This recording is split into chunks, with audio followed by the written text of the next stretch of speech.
Hello and welcome to another day in the Milky Way. And tonight we got a great show for you. We got something different. Tonight we're going to just take a break from all the magic thinking and the meditation, but we're going to go back into history a little bit. We're going to go back in the time of yesterday. So relax your brain just a little bit. Sit back. We're going to talk about a story. This is going to intrigue your mind. Who doesn't like a mystery or a unsolved mystery?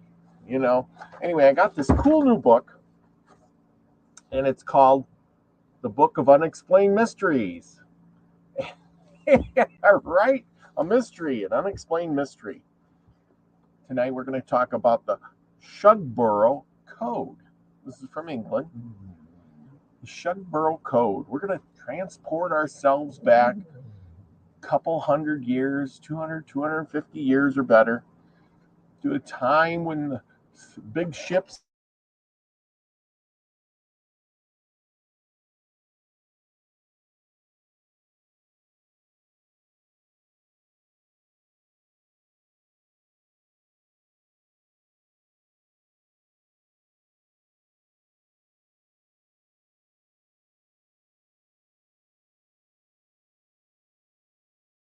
trying to make their fortunes.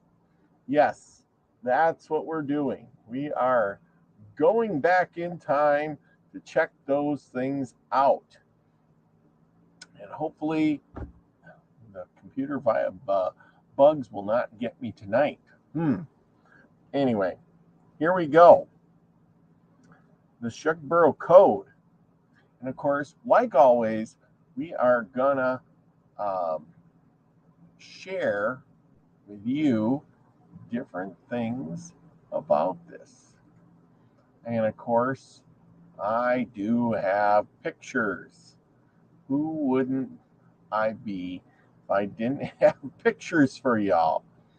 So like always, we're going to do a little bit of sharing and get this thing going.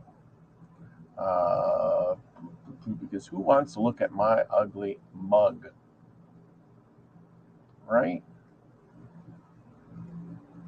And there we go. Look at that. Jolly old England, men. Fighting ships, sailing boats. There we go. High seas. That's what we're going to do. The Shugborough Code. What is the meaning of the Shugborough Code? The 10-letter inscription carved into the base of a sculpture in Shugborough Hall. Yes. And that is this thing right here. The Stratfordshire, England. For more than 250 years, the mystery has remained unsolved. In order to help explain it, we need to go back to one of the greatest and most daring voyages in British naval history.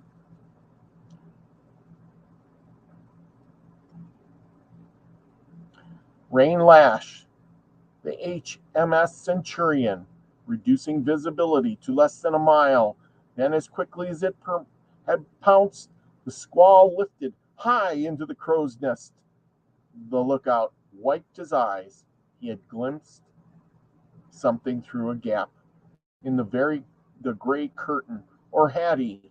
He had stared at the horizon, waiting for the man-o'-war to overtop the seething gray-green shoulder of the next wave. As it lifted and then hung for a moment, he raised his glass to his eye for a second look. There was no mistake. Smack on the horizon, the intermittent flash of a sail. A top galleon stretched tight to catch the strengthening wind. Cupping his hands, the lookout leaned out and shouted, "Ship ahoy! Fine on the starboard bow!" And as you can see, we have a picture somewhere of that ship. I think somehow we have a ship picture of it. And we will get to that in a second. We have pictures. We have pictures, people. I know we do. But they are somewhere, and I don't know where. But they're here. They're here. I know they are. Oh, yeah, here it is. It's this one. This is the ships. The ship. Of course. Anyway, on the quarterdeck, Commodore George Anson. And this is Commodore George Anson. Okay? Commodore. On the quarterdeck, Commodore George Anson felt a great surge of relief and resolve. He had gambled everything on this moment: his career, his reputation, and his personal fortune. Let it not be some sluggish merchantman with nothing but foodstuffs in her hold. Let this be the prize he'd been seeking for these many months. With no outward show of the excitement he felt within, Anson gave the order to make all sail. On her present course, the stranger was heading away from the Centurion. His task was to overhaul her and fight. Things had not started out well for Anson and his squadron. It was made up of 60 men of war, or 6 men of war. The flagship, the HMS Centurion, a fourth rate of 1,005 tons, 400 men, and 60 guns.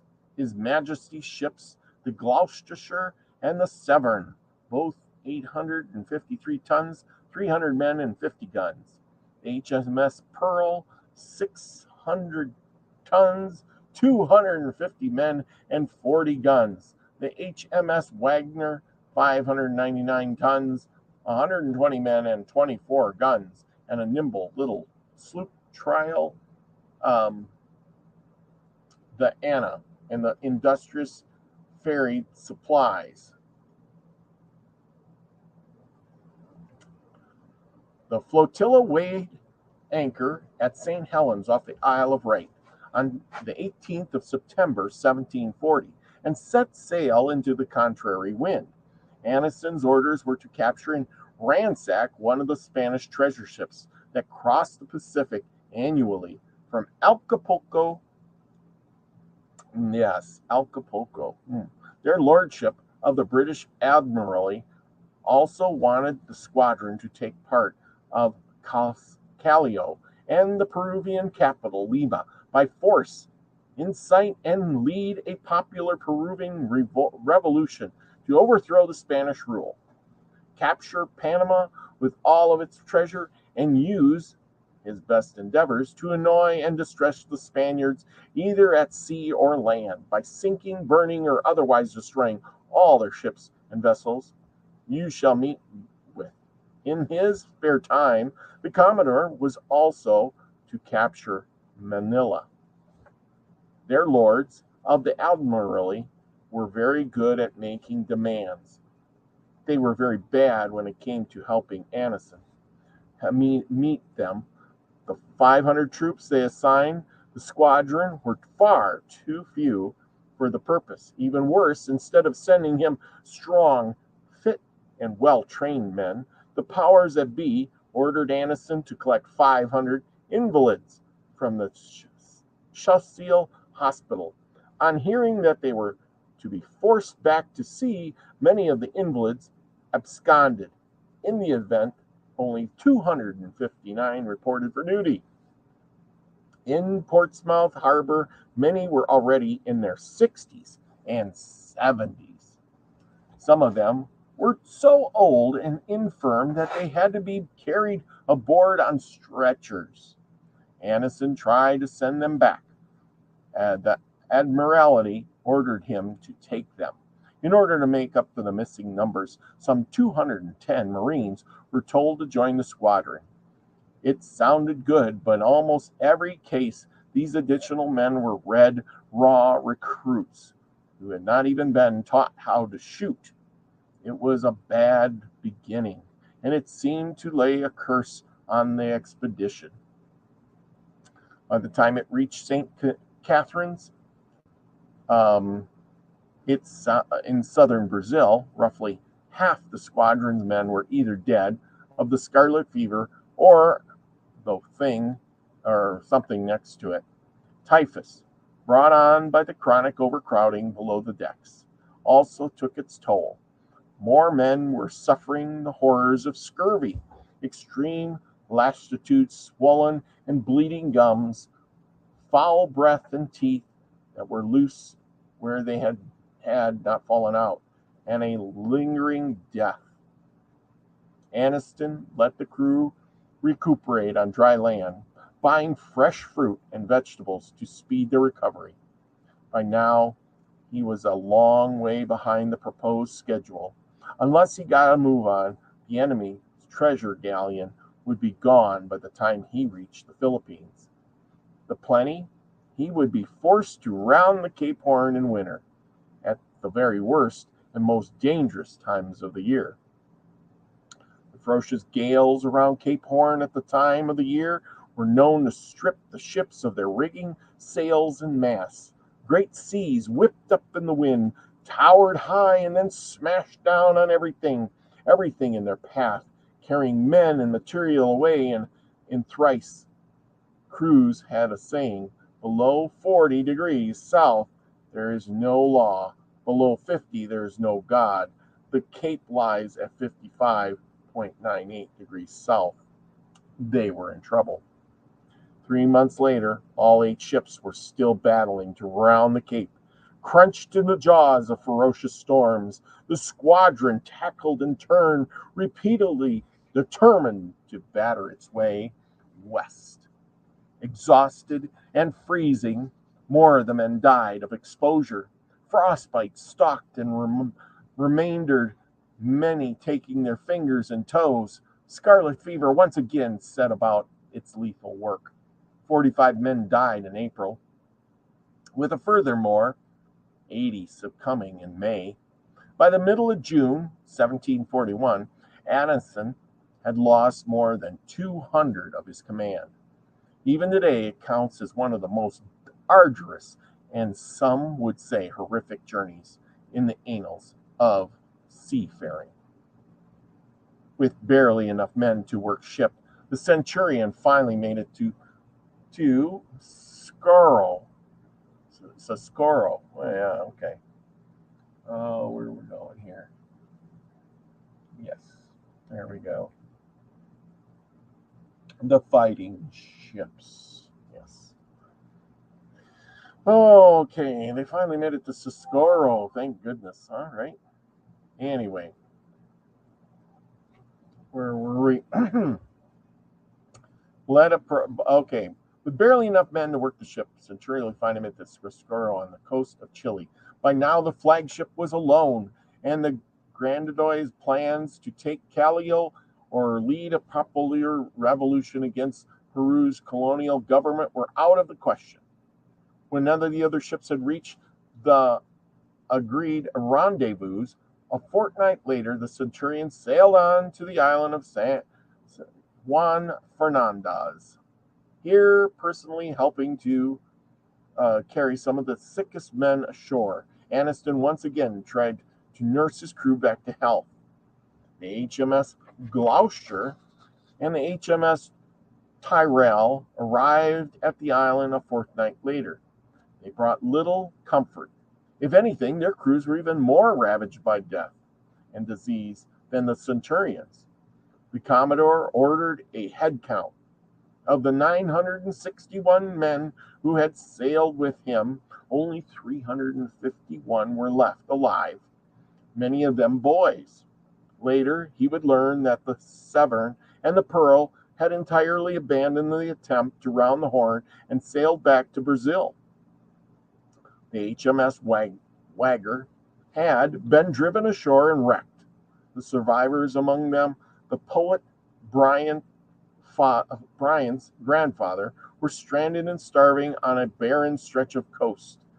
This led to mutiny and further disaster, with no more than a handful of Wagger's crew surviving to tell the tale.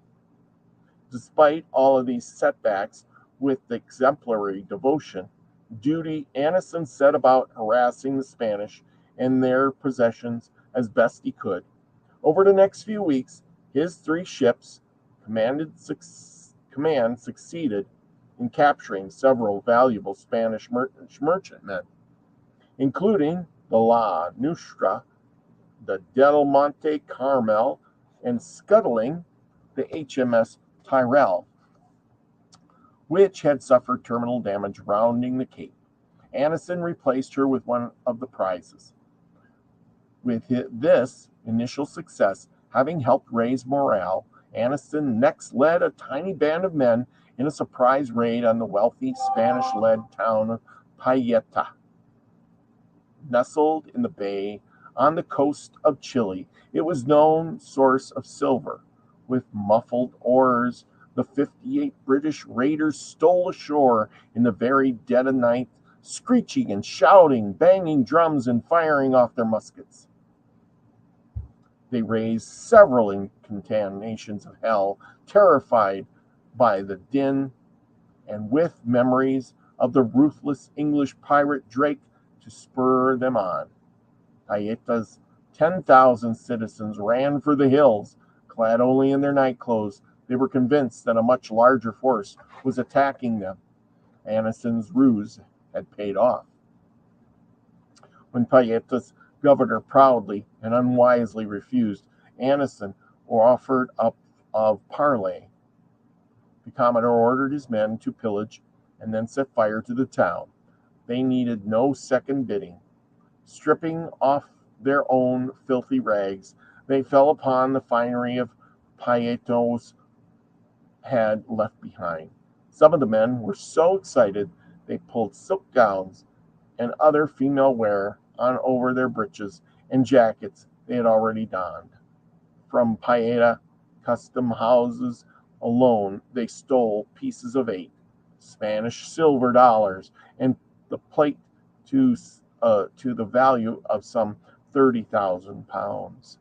It was a partial return for the hardships they had suffered, but for Anson, it wasn't enough. A few days later, the Centurion took further 12,000 pounds in booty from another Spanish merchant ship, unlucky enough to cross its track. Despite its puny strength, Anson's squadron fulfilling his secondary mission to harass and annoy the Spanish crown wherever possible. In February 1742, the Centurion and the Gloucester headed for Acapulco. Which I suppose Acapulco wasn't Acapulco back then. You can see the ships are fighting. In February of 1742, the Centurion and the Gloucester headed for Acapulco. Anson wanted to see if any of the treasure galleons were still in port or had already left. 3 captured Spanish fishermen told him that one galleon had arrived there 3 weeks earlier. A second, bound for Manila, was due to sail in 2 weeks' time. With so few men left at his command, Anson decided to cut his losses and head for home. The sensible route now lay west across the Pacific via Macao, and if possible, Canton. The 2 ships had barely cleared land when ill luck and bad weather struck again. The Gloucester lost its mainstaff and sprang an unstoppable leak. More men were dying on both ships. Anson ordered the stricken Gloucester to be cleared of anything useful and set ablaze. What was left of her crew transferred to the Centurion, and they battled on. On the 21st of October, 1742, the flagship reached Canton, now Guangzhou, China, the first British warship ever to make port there. Used to harmless merchantmen, the Chinese did not in any way take kindly to the presence of a foreign warship and its scurvy-looking crew. At anchor in the roads, Anniston had the devil's own work persuading the city's mandarins to let him repair, resupply, and refit his ship. At last, and with great deal of reluctance, the Chinese allowed him to dock. A certain elegant hint of bombardment is rumored to have encouraged the change of heart. Once the much-needed repairs had been completed, Anniston settled his bills and set sail. In place of his original British crew, he now had seamen of every creed and color, all of them paid and persuaded to join in Mako. In total, he had scraped up 227 men, barely more than half the flagship's normal complement of 400. Rather than return to England with nothing to show for his expedition but dead men, lost ships, and 80 pieces of silver, Anison decided to risk everything on one last gamble. If Centurion now made for Manila, it was just possible she might even now run across one of the Spanish treasure ships. The danger was that if both the great Acapulco galleons he knew to have been in port there caught him at the same time, the Centurion was finished. A few weeks later, the flagship reached Cape Espiritu Santo on the northeastern tip of Samar Island in the Philippines. The waters here lay directly on the preferred Spanish route to Manila. The Centurion set to patrolling. Days and weeks went by with no sign of fabled treasured ships. Anison used the time to drill his new recruits on the guns, loading, running out, and firing repeatedly until they were quick and assured. He also set the best shots among the Marines to extra marksmanship practice. If they did cross an enemy ship, their job was to man the mast tops and use their muskets to pick off its officers. As the days turned to weeks, the wait became deliberating. But Anniston was nothing if not dogged. He knew that if he returned home by empty-handed, his career and his reputation were at stake. On 20th of June, 1743, Anniston's luck turned. Spanish spies had learned of his mission even before he left England. Hoping to outwit him, they had delayed their departure of the last treasure shipment by several weeks. The ploy played right into Commodore's hands. All the setbacks the squadron had suffered meant that now the Centurion was in the right place at the right time. The ambush. The weather cleared, and the flagship slowly began to overhaul the fleeting vessel. As in lines resolved from the haze, the spirits of every man on board the Centurion soared. It was a great, fat-bellied Spanish galleon, groaning with treasure, the prize they had suffered every kind of hell to attain. The weight of her precious cargo meant that the La Nostra Senora Covadonga, as the vessel turned out to be, was sitting deep in the water. The extra drought had slowed her down. The only thing now between the British and the fortune in Spanish silver was the Covadonga's guns and the fighting spirit of her 550 men strong crew, boasting 22 18-pounder cannons, 22 12-pounders, and 6 8-pounders, and 24 pereros, or swivel guns, that were deadly at short range. The galleon outgunned the Centurion by some chalk. No matter. Anniston ordered his hands to quarters. Centurion cleared for action and ran out her own guns. The yeomen of signals broke out the board red British battle sign and hoisted the Commodore's pendant. It might be bloody, it might prove costly, and it might prove long, but the battle for the Spanish treasure was on. The battle for Covadonga.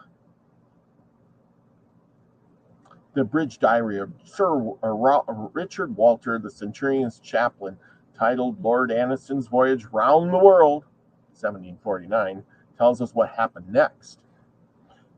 The Commodore picked out about 30 of his closest hands, his best marksmen, whom he distributed into his tops, and who fully answered his expectation by the signal services they performed. As he had not hands enough remaining to quarter a sufficient number to each great gun, he therefore fixed only 2 men to each gun, who were to be solely employed in loading it. The rest of his people he divided into different gangs of 10 to 12 men each. They continually moved about the decks to run out and fire such guns as were loaded. By this management, he was enabled to make use of all of his guns instead of a whole broadside with intervals between them. He kept up a constant fire without intermission, whence he doubted not to procure very signal advantages, for it is common with Spaniards to fall down upon the decks when they see a broadside preparing, and continue in that posture till it is given, after which they rise again, and presuming the danger to be for some time over, work their own guns and fire with great briskness, till another enemy broadside is ready. But the firing of gun by gun in the manner directed by Commodore rendered the practice of theirs impossible.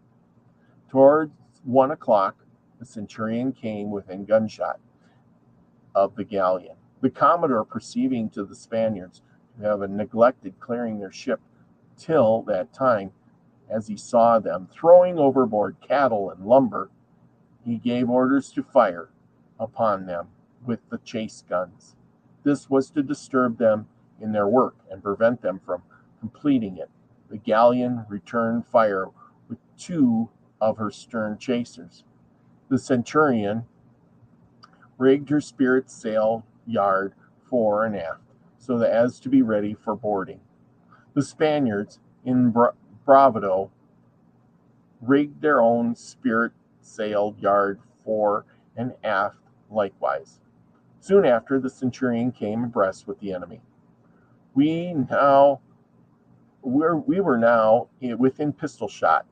We kept to leeward of them, to prevent them from putting before the wind and gaining their port of a J-play, from which they were about 7 leagues distance. The engagement now began in earnest.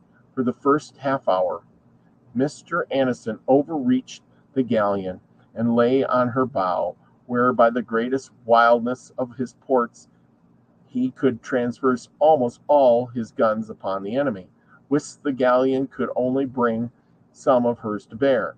As soon as the action began, the mats with which the galleon had suffered her netting took fire and burnt violently, blazing up half as high as the mizzen top. This accident caused by the Centurion's cannon's wads threw the enemy into an utmost terror. It was also alarmed the Commodore. He feared lest the galleon should be burned, and the Centurion with her. However, the Spaniards at last freed themselves from the fire by cutting away the netting, tumbling the whole flaming mast into the sea. At the interval, the Centurion kept her first advantageous position, firing her cannons with great regularity and briskness. At the same time, the galleon's decks lay open to our top men, having their first volley driven the Spaniards from their tops. They made havoc with their small arms, killing or wounding every officer but one that appeared on the quarter-deck, and wounding in particular the general of the galleon himself. Thus the action proceeded for at least a half an hour, but then the Centurion lost the superiority arising from her original situation and was close alongside the galleon.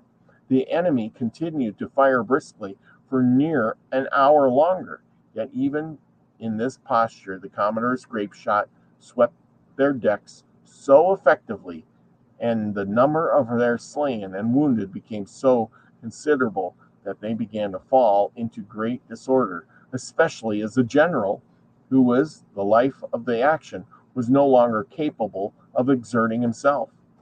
The confusion was visible from on board the Centurion, for the ships were so near that some of the Spanish officers were seen running about with much avidity to prevent the desertion of their men from their quarters, but all their endeavors were in vain, for after having, as at last effort, fired 5 or 6 guns with more judgment than usual, they yielded up the contest, and the galleon's colors being already signed off the ensign staff, she struck and standard flying at her main top gallant masthead.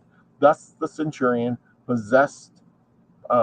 proceeded of its rich prize, amounting into the value to near $1,500,000. She was called the Nostra Senora de Cardanga, and was commanded by General Don Geramo de Martiro of the Portuguese Montero. Say that fast 3 times. Who was the most approved officer for skill and courage of any employed in the service. The galleon was much larger than the Centurion and had 550 men and 36 guns mounted for action, besides 28 pedros in her gun wall. Quarters and tops each of which carried a 4-pound ball. She had 67 men killed in action and 84 wounded, whilst the Centurion had only 2 killed and a lieutenant and 16 wounded, all of whom but 1 recovered. The treasure thus taken by the Centurion, having been for at least 18 months the great object of their hopes, it was impossible to describe the transport on board, when, after all their retired disappointments, they had at last saw their wishes accomplished. The Commodore resolved to make the best of his way with his prize for the river of Canton. Securing his prisoners was a matter of still more consequence, as not only the possession of the treasure, but the lives of the captors depended thereon. This gave the Commodore much trouble, for they were above double the number of his own people. Some of them, when they were brought on board the Centurion, and had observed how slenderly she was manned, could not help expressing themselves with great indignation to thus beaten by a handful of boys. A separate account of the voyage tells us that in an effort to stop the British getting their hands on it, the Candanga's crew had hidden the bulk of her paraphernalia treasure as ingeniously as they could. Aboard the Donga was continually finding more treasure hidden in false ceilings, secreted behind panels. On one occasion, a suspiciously heavy load of cheeses that were sliced open was found to contain solid gold bullion. To date, Spanish gold and silver dollars and thousands of pounds in weighing of beautifully wrought silver and gold have been discovered. In addition, the Centurion carried the treasure of Papaya and other Spanish prizes, which altogether amounted to over 500,000 pounds in 1743. This excluded jewels and thousands of gold and silver and jade ornaments, as well as tapestries, damask, and other rare pieces. Commodore Anson arrived home at Spithead on June 15, 1744.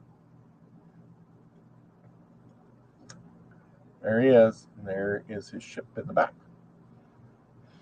Commodore Anderson, okay. The general essay he met with was understandable, not only that he had bloodied the King of Spain's nose, he had wrestled more than million, 50 million pounds in today's money for the Spanish executor, with a formidable armed escort to keep it safe.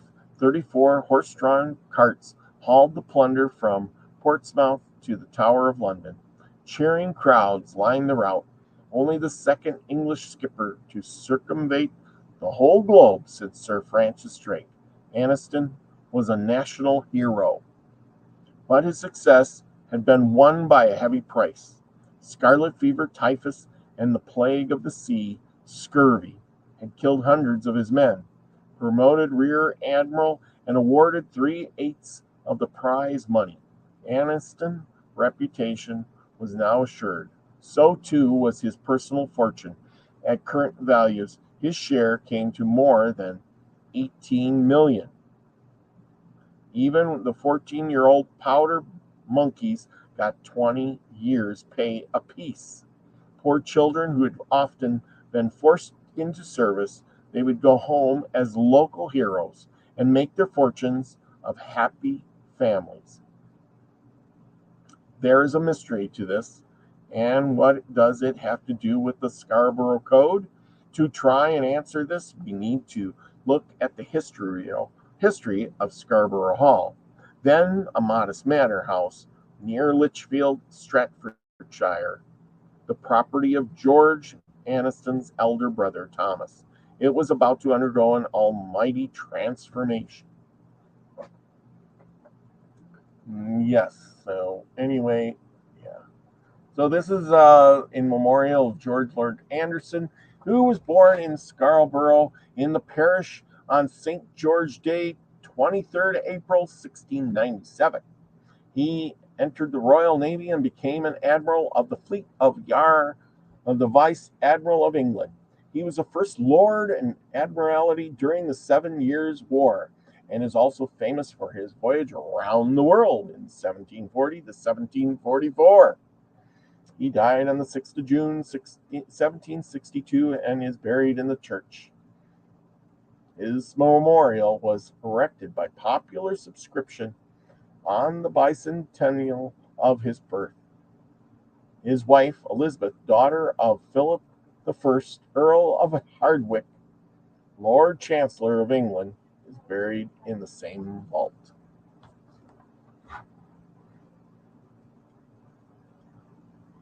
There we go. There's a battle at sea.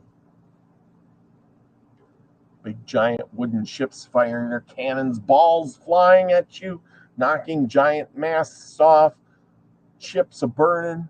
Wow, must have been something. Okay, and now we're going to get to the Shugborough Code, people. Okay, let's see how much time.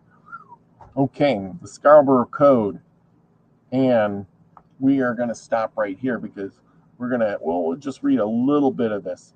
A man in sudden possession of large fortune needs the best help he can come by spending it. The Admiral George Anson was now one of the richest men of his day. He had joined the Navy at the age of 12 and knew a great deal about the sea, fighting ships and commanding men. But what he did not know of culture, philosophy, and art, perhaps not much more. But now that he was fabulously wealthy, George, with the help of his brother Thomas, set about his correcting this. The member of Parliament for nearby Lichfield, Thomas Anson, had long wanted to improve the plain, three-storied property which had been built in 1693 by his father, William. He felt that Scarborough's extensive grounds, too, provided scope for the kind of bold statement a modern British Enlightenment man could make. And that's where we'll stop tonight, because now it gets up to carving this. This is his manor. And, he's improving the house and the grounds. And we will review this more tomorrow. There's a lot of interesting stuff here, people, coming up. Okay. And so, with that, this will be a 2-part series for sure. And it'll definitely be worth it. Definitely be worth it. It's gonna be interesting, people. What did he do with his money? What was the secret behind it? We know that he made his fortune at sea. So with that, okay, everyone, remember, be the frequency you want to receive all, because that's what it's all about. Being you who wants to receive what you want to give. I guess that makes some sense. So be the frequency you want to receive, everyone. Love you all. Peace, everybody.